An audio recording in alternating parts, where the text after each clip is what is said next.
Mali, Érythrée, Éthiopie et Togo, ce sont les trois pays qui vont nous intéresser ce soir sur le plateau. Credo Tété, directeur de publication de l'hebdomadaire Le Médium. Bonsoir Credo. Bonsoir Samuel, je salue tous ceux qui sont sur ce plateau et spécialement ceux qui nous écoutent et ceux qui nous suivent ce soir. Lawson Latevi Ayekou, bonsoir. Bonsoir Samuel, bonsoir à toutes les téléspectatrices et téléspectateurs de New World TV. Radio Lumière du Togo. Et puis Abel Clousset, président du KJS. Vous êtes juriste, le KJS c'est le comité d'action juridique et sociale.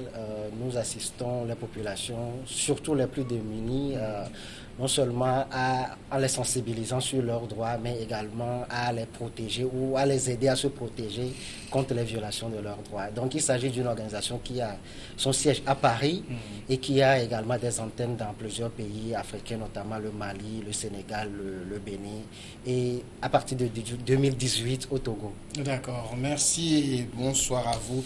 Le Mali, pour commencer, la sécurité, premier défi de la présidentielle du 29 juillet. On sait que dans un mois, jour pour jour, les Maliens sont appelés aux urnes pour soit confirmer, en tout cas, ou changer de président.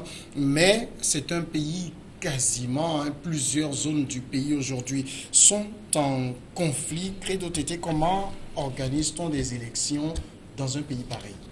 Non, bon, je crois que toute élection nécessite des mesures de sécurité idoines.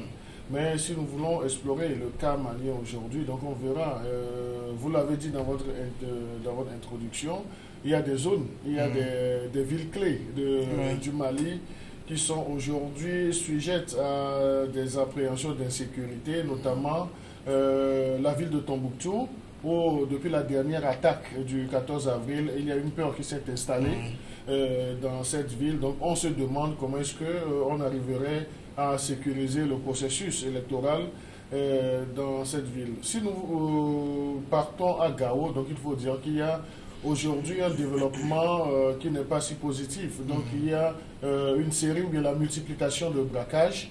Et ces braquages aussi, nous retrouvons cela avec une fréquence extraordinaire à Bamako et avec les vols de véhicules. Donc tout cela pose un problème de sécurité dans cette dynamique parce que dans près de mois, nous aurons les élections présidentielles du côté de Bamako. Il faut dire que ce qui est beaucoup plus inquiétant, c'est la ville de Tombouctou, où le 14 avril, la force de l'ONU et la force française Barkhane ont été, disons, éprouvées dans cette attaque-là. Donc, cette peur s'étant installée, les populations maliennes se demandent comment est-ce qu'ils vont vivre l'avant ou bien le pendant des élections présidentielles. Donc ça, c'est une grande interrogation.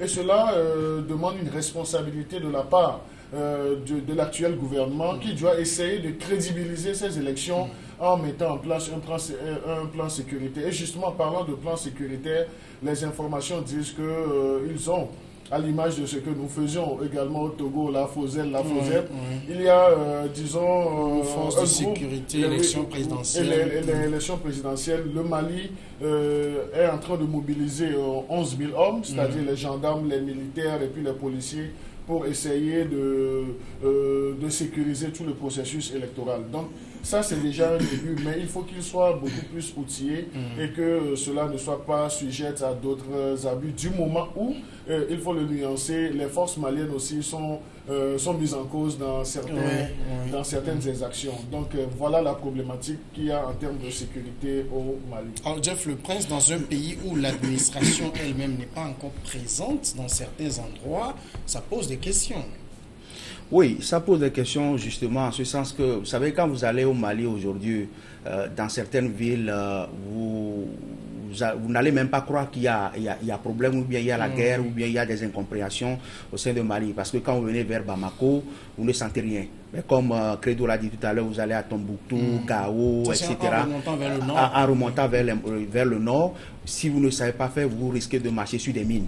Et là, chaque jour que Dieu fait, c'est des attaques, c'est des problèmes qui surgissent. Donc, quand vous prenez le Mali dans son ensemble, il y a certains qui vous diront qu'en réalité, il y a une vie paisible.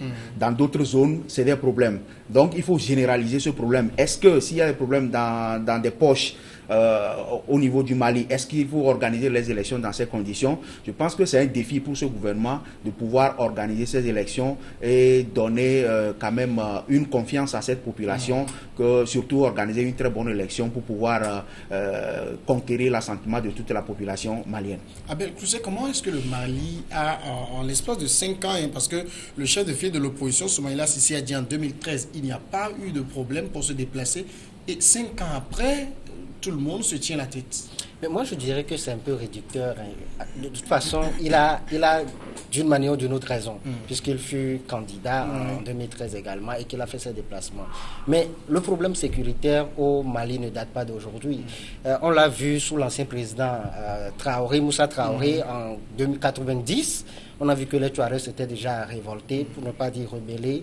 On a vu tout ce que ça a causé avec des grèves par-ci, par-là. On a tiré sur des élèves, ce qui a précipité ou ce qui a mené à un coup d'État et tout, justement. Et donc, après, on a eu 2012, où on a vu qu'une grande partie du nord du Mali était prise, pour ne pas dire tout le nord du Mali était pris, jusqu'au centre, arrivé même à Mopti, où il a fallu que ce soit l'armée française qui intervienne, et après on a rebaptisé l'opération, ces forces armées, la Barkhane, et aujourd'hui c'est sous l'égide de la MINUSMA et tout. Donc c'est vrai qu'en 2013, il y avait une forte présence des forces étrangères, notamment françaises, et après les casques bleus des Nations Unies et tout. Et après, on a vu qu'il y a eu un relâchement, parce que même si on se rappelle tous de la mort de Claude Verlon et de Juscelin Dupont, même si par endroits il y a des zones d'insécurité, on a quand même réussi d'une manière ou d'une autre à stopper, dans un premier temps, l'avancée de ces rebelles, et après à leur pousser jusqu'à leur dernier retranchement. Certains sont même rentrés en Algérie et dans d'autres pays voisins. Donc c'est ce qui fait que il y a eu de la part des forces de l'ordre un petit relâchement, pour ne pas parler d'un relâchement. Il faut également dire qu'il y a également 2 facteurs importants à ne pas oublier. La première chose, c'est que le Mali, c'est quand même une superficie de 1 240 000 km². Je propose que pour ces 2 facteurs, vous puissiez les dire tout de suite, le temps de sonner juste la courte pause.